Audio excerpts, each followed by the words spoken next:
चुनाव आ रहे हैं। हाँ भाई। किसकी सरकार देखते हैं आप इस बार? बीजेपी की भाई। क्या कारण है इसका?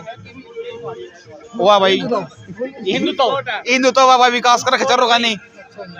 जब कुरुक्षेत्र लोकसभा से निकल के आए हैं भाजपा से, इनेलो से भाई नवीन जिंदल जिंदाबाद, भाई नवीन जिंदल जिंदाबाद, भाई नवीन जिंदल जिंदाबाद। दे देंगे, वोट दे देंगे। 100% बीजेपी के साथ दोस्त है भाई। बीजेपी वो तो खत्म है सौदा यार, साहब कह दिया जो मर्जी हो, जो वोट जाएगी बीजेपी पे, बस जो गठबंधन की वोट देने जाएगा उसको भी हम प्रोत्साहित करेंगे कि आप भाजपा का वोट दो। अगर आपको अपने देश में खुले विचारों के साथ रहना है, हिंदुत्व को आगे बढ़ते हुए देखना है, तो आप लोग बीजेपी का वोट दो। ये सारे भाई खड़े हैं, अंकल जी बैठे हैं, भाजपा का पूरा समर्थन है। अपना भाई लंबरदार है भाई, गांव मिर्जा नरेंद्र उठाना जी। साहिल भाई। सचिन कुमार भाई। आने वाले लोकसभा चुनाव में आप किसकी सरकार देखते हैं? हम चाहते हैं जी जो भी आए, तो कोई भी पार्टी आए, लेकिन जो कुरुक्षेत्र के विकास के लिए उसको ध्यान देना चाहिए, क्योंकि पिछले 10 साल में यहाँ पर विकास जो है कम हुआ है। तो जब आज से 10 साल पहले यहाँ पर मोदी जी आए थे, तो उन्होंने कहा था कि कुरुक्षेत्र को पर्यटन के रूप में विकसित किया जाएगा, धार्मिक स्थल के रूप में। लेकिन यहाँ पर उनके कहने के बावजूद भी यहाँ पर काम बहुत कम हुआ है। जो स्थानीय शासन और प्रशासन से यहाँ के लोग बहुत नाराज़ हैं। यहाँ से जो बहुत सालों से एक आवाज़ उठाई जा रही थी कि यहाँ पर रिंग रोड नहीं है, घोषणाएं बड़ी बड़ी हो रही हैं, और कुरुक्षेत्र से यमुनानगर तक जो रोड है वो सिंगल है, और जो वहाँ पर भी लोगों को बहुत जाने में वो तकलीफ़ होती है। और जो अनेक प्रकार की समस्याएं हैं, जैसे गलियां हैं, सड़कें हैं, और ये सब जो है टूटी हुई हैं, जिससे लोगों को बहुत तकलीफ़ होती है। तो कोई भी सरकार आए जो विकास की बात करे, जो गरीबों की बात करे, और जो आम आदमी की समस्याओं को उठाए, ऐसी सरकार हम चाहते हैं।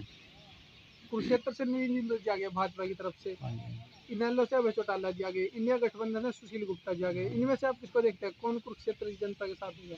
जो गरीबों के साथ है, जो विकास की बात करे, जो देश की बात करे, जो राष्ट्रहित की बात करे। हमारे लिए राष्ट्र सर्वोपरि है, और उससे राष्ट्र से ऊपर हमारे लिए कुछ नहीं है। जो आम आदमी की बात सुने, गरीबों की बात सुने, विकास की बात करे, ईमानदार हो, और जो अच्छी सरकार हो, ऐसा हम चाहते हैं।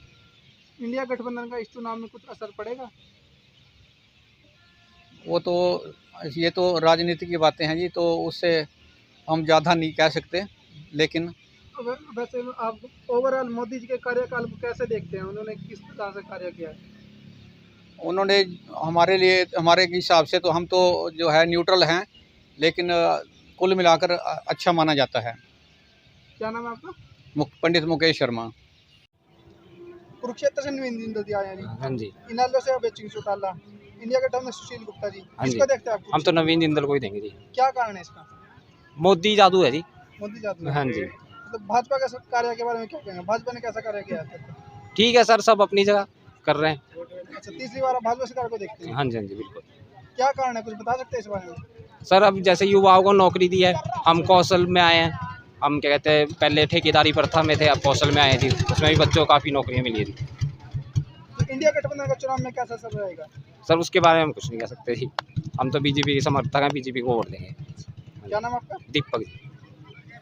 लोकसभा चुनाव में आप किसकी सरकार देखते हैं सर इस बार? इस बार हाँ जी। इस बार इससे पंडा छटाना चाहूँ हम मोदी सरकार से, बीजेपी से। लोगों के दिल में है भाई, हम किस तरह से पंडा छटावा। अगर बढ़िया इंडिया गठबंधन जैसा मजबूती से आगे चल रहा है, तो लोग इस बार इंडिया गठबंधन को मजबूत करेंगे, और सरकार उसकी देखना चाहते हैं। बीजेपी से नवीन जिंदल जी आए हैं, इंडिया गठबंधन सुशील गुप्ता जी, इनेलो से अभय चौटाला जी। हाँ। कुरुक्षेत्र में किसको देखते हैं? देखिए, जहाँ तक कुरुक्षेत्र की बात करी आपने, जब चौटाला साहब की सरकार थी हरियाणा के अंदर, तब इसे ना चौटाला ने जमानत जब्त हुई थी इसकी। बाकी रही नवीन जिंदल की बात, नवीन जिंदल ना अपना मुंह कोयले की दलाली में काला कर रखा, ये बेच के खा गया। मोदी आरोप लगा कर भाई कोयला खा गया, कोयला खा गया। अब कौन सा मोदी ने कौन से डिटर्जेंट पाउडर के साथ इसका मुंह साफ कर दिया? ये तो दलाली में इसका तो मुंह काला हो रहा है। किस बीच में लोगों के पास जाएगा? क्या के वोट मांगेगा? ये तो खत्म कर दिया सर सरेंडर। ओम प्रकाश जिंदल जी बहुत अच्छे इंसान थे, और ये भी बहुत अच्छे थे। कम से कम इसने ये इलेक्शन नहीं लड़ना चाहिए था, गोडे टेक दिए मोदी के आगे इसने।